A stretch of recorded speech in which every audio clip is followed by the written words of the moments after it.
Hello, and welcome to episode 14 of Weight Loss Real Talk, where all I do is cut the silence and skip the BS. Today's topic: can you really eat whatever you want when trying to lose weight? Fantastic question. So, the first thing I'd say that we need to understand is portion control. Well, first of all, let me give the short answer to the question, and that is yes and no. All right, moving on. So portion control. If you ever go to a buffet, for example, just because it's a buffet doesn't mean you gotta go there and eat like it's a buffet. Sure, perhaps you might think, well, then what's the purpose of going? I'd agree with you, and I'd say, yeah, what is the purpose of going? You can make better decisions by staying home. But since you didn't and decided to go anyway, what you should do, keeping portion control in mind, is that when you have a meal, you only need 3 forms of nutrients: protein and fat. It's not a lot of carbs with some protein and fat, or a lot of fats with some protein and carbs, or a lot of carbs, and no protein, no fat. It has to be balanced and controlled. So you always have to imagine your plate as if it's separated into 3 sections. One dedicated for protein, carbs, and fat. And while keeping that in mind, next is when you apply the portion size. Just because you see some delicious looking chicken wings doesn't mean you fill your entire plate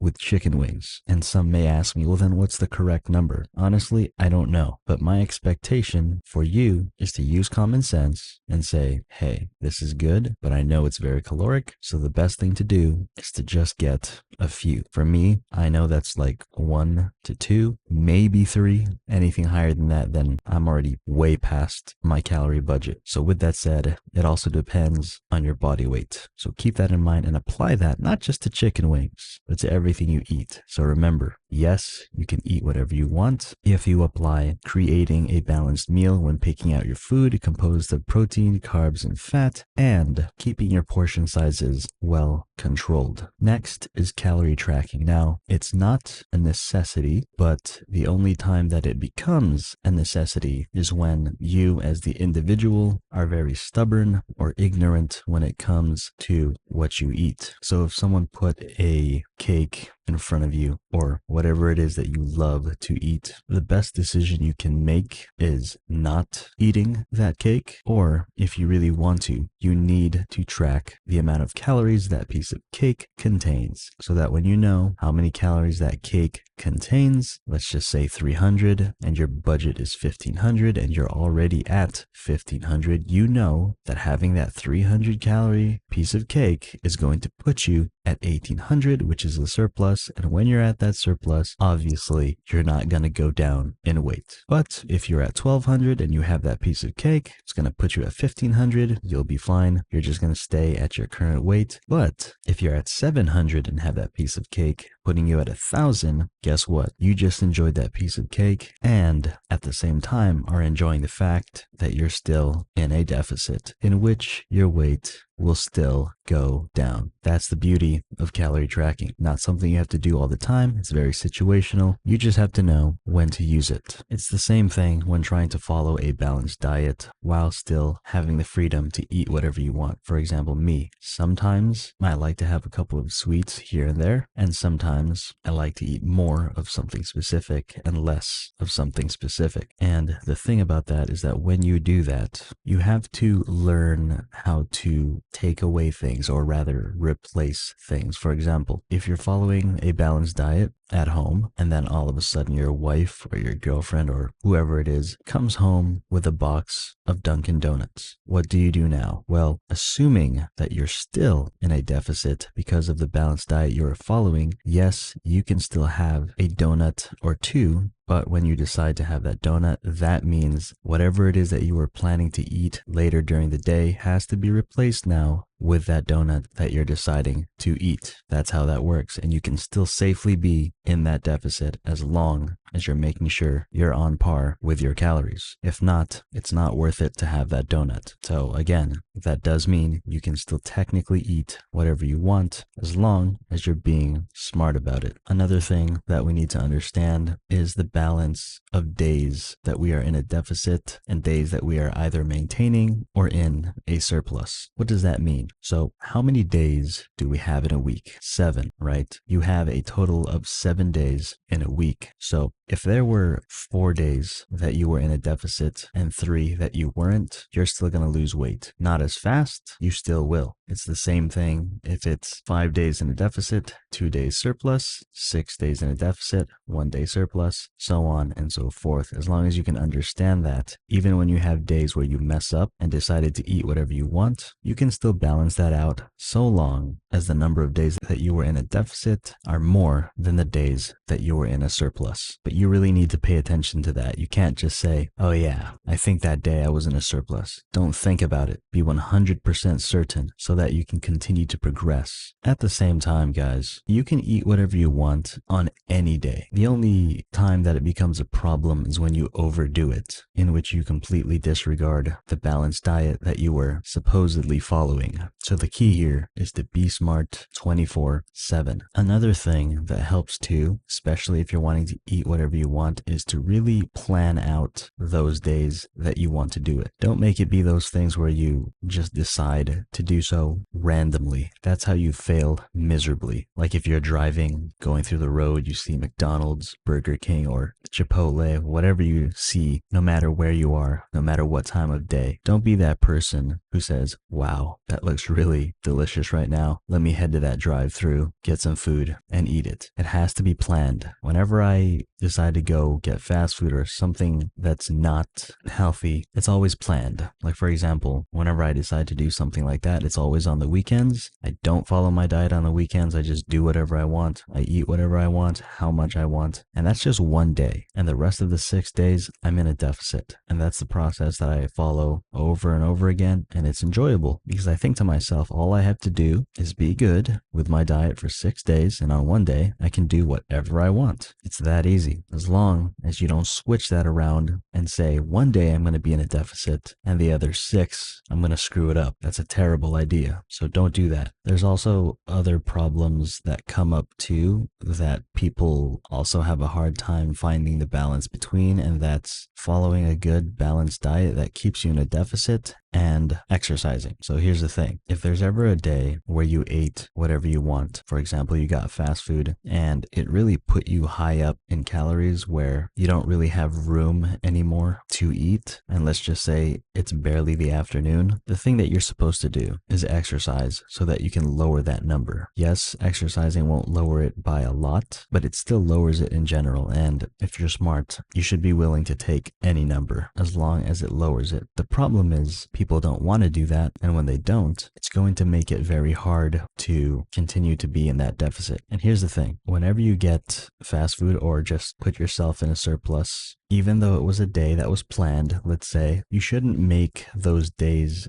where you assume that when you willingly make a mistake, that all you need to do now is enjoy that meal and sit down and relax. Even on cheat days, you still have to be proactively trying to fix that mistake that you willingly made. Like for instance, me, whenever I decide to get fast food, for example, I look at the number of calories first, and if I know that a burger is 1,000 calories, that's plus the fries and a drink, and I know that my calorie budget is, let's say, 1,700 and I'm at 1,000, the best thing to do is either stay at that 1,000. In other words, I'm saying make that be your only meal and then stop eating for the rest of the day. That's the easiest way that you can fix that mistake. Or continue to go up in calories throughout the day, but eating healthier this time and still staying below your calorie budget. It won't work as fast, but it still works. But like I said earlier, the easiest way that I fix that personally is making that my only meal that day. So if you think about it, yes, you can still eat whatever you want. Last thing that I want to address, the most common question I get is, if I say